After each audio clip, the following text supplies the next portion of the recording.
Made two batches of our yam balls. One at a time. But they said they both say mid 20s, kind of light blonde hair, light brown hair. We had them on deck. Looks like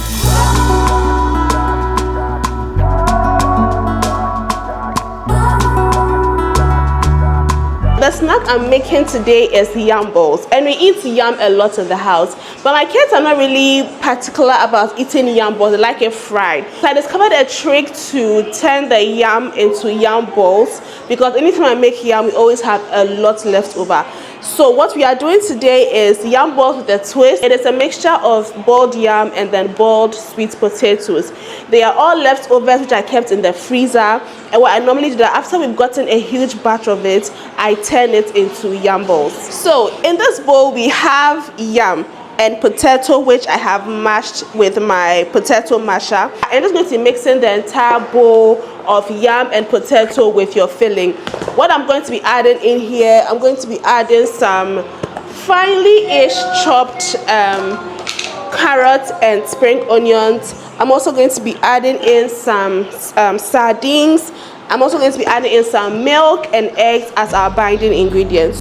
So I came across a post and also a video, coincidentally, about picky eaters, and the creator was saying that you don't have a picky eater, you are just not preparing delicious meals for your children. And those two posts just took me aback for a second, because look, yes, there are picky eaters who are very, very firm about their decision to not eat whatever you are giving to them. And then we have children. No matter what you do, they go through a phase where they just don't want to eat the food you're making for them. I experienced this firsthand with it, kind of alternate with my kids. So it's not about what you are making entirely. Yes, sometimes you need to put the extra efforts to give them what they want or present it in a very nice way, but sometimes kids will just be kids. And talking about kids, today's video, if it seems a little loud, I have kids in the house and they are being kids and they want something to eat, and I also have a cold, so I have to speak above my normal noise level, so kindly pardon me.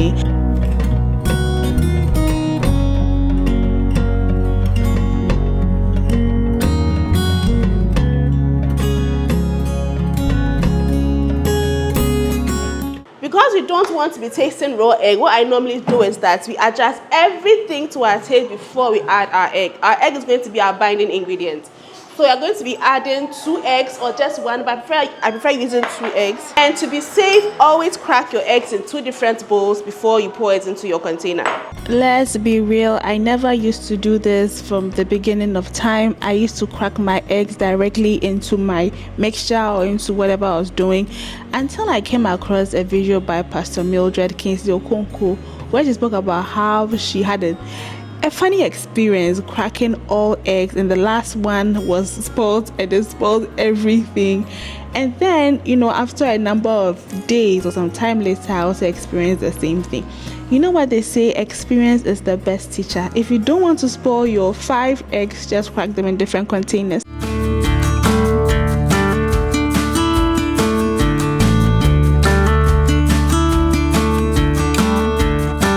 So the egg acted as our binding ingredient to hold everything together. And now that is in, once your hands are clean, you are going to mold the mashed yam and potatoes into balls. This is what makes the yam balls. It can be a very tedious and tiring process, but you need to do this to get the balls. The yam balls. That was very funny. Anyway, I had my son come over helping me, and I live in an area where when it gets cloudy, the lights go off. So our lights went off, but I still had to continue. And this is the batch of yam that I have put together. One is going to go into the freezer and the other I'm going to fry. So here I'm just making my coating. You need to coat it with eggs and again with flour or with crushed cornflakes to get that crusty and crunchy outer. And yes, I made a mistake. I poured too much paprika and parsley, but we all make mistakes. So I'm whisking everything in there, and then we are going to do the part that is very important. Wash your hands, and now we are going to do the very, very important part.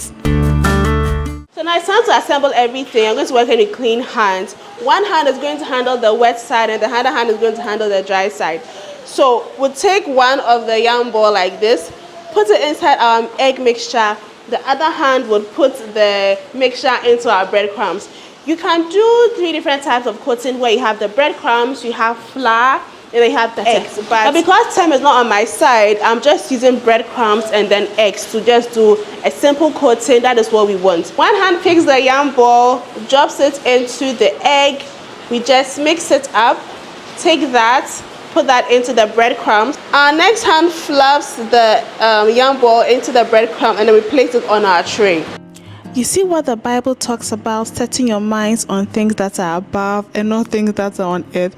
That is what always plays at the back of my mind every time I'm doing this, because at this stage of making your yam balls, you need absolute concentration. You do not need to be distracted in any way. But you know that is almost next to impossible, especially if you have kids. They just come running in here and there, checking in on you, bumping into you. But it is very, very crucial to be very, very attentive at this stage, so that you do not make any kind of mistake and mess things up.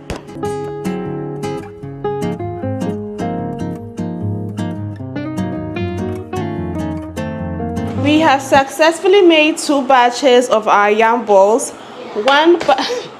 One tray is going into the freezer, and then the other tray we are going to fry it now. To make your yam balls freezer friendly, all you need to do is to basically follow all the steps except frying. So you are going to mold it, put it into your egg yolk, and also coat it with your breadcrumbs and then your eggs, basically just like this. And then you're going to put it in the freezer lined this way.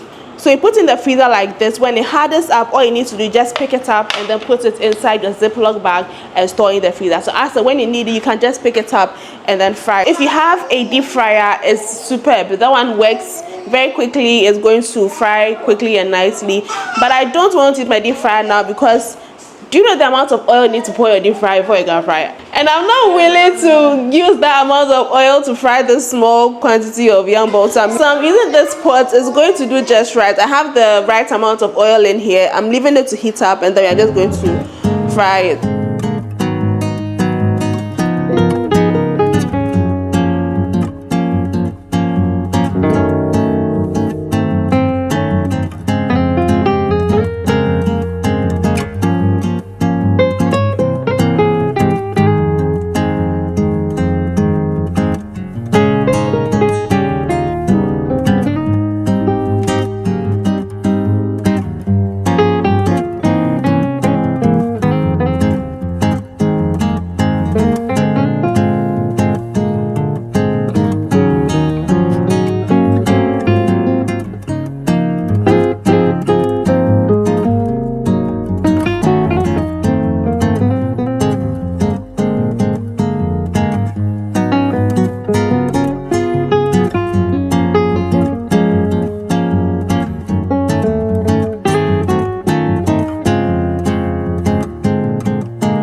are frozen now, and I'm transferring them into the large size of our Ziploc bag. I'm putting it in 2 different bags because when I'm ready to fry, I'll just pick one bag and fry. It's going to be enough for the entire family. So when you are storing your yam balls, store it in sizable bags, ones that you can just pick and use. You don't have to pick, thaw, use, and then put it back in the freezer. You don't want to do that. So get the right size of your Ziploc bag and put the right quantity of yam balls inside, so that as someone you need it, you can just pick from the freezer and then you fry it. And basically that's it. Your yam balls is done. Look, this is very, very simple, and the potato I added to it gave the entire yam ball dish a nicer, delicate, sweeter taste. So you can play around with different flavors, different combinations in small sizes, just to find what your family likes and what is sustainable for you. And now these are leftover. Everything I fried is what was left. That my boys took some. I also have some other guys in the house also came for some, and this is what I had left just for the evening. But believe you me, it was gone before the next day. This is a quick snack you can make for your family.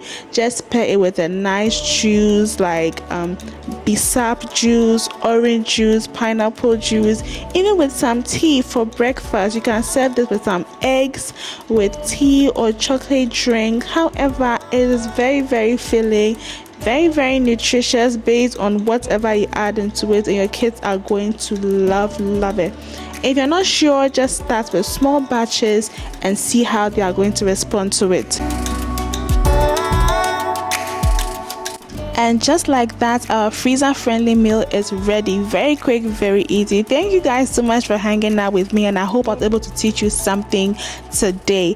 Do click on this video up here, see what I have for you, and I will see you guys over there. Bye.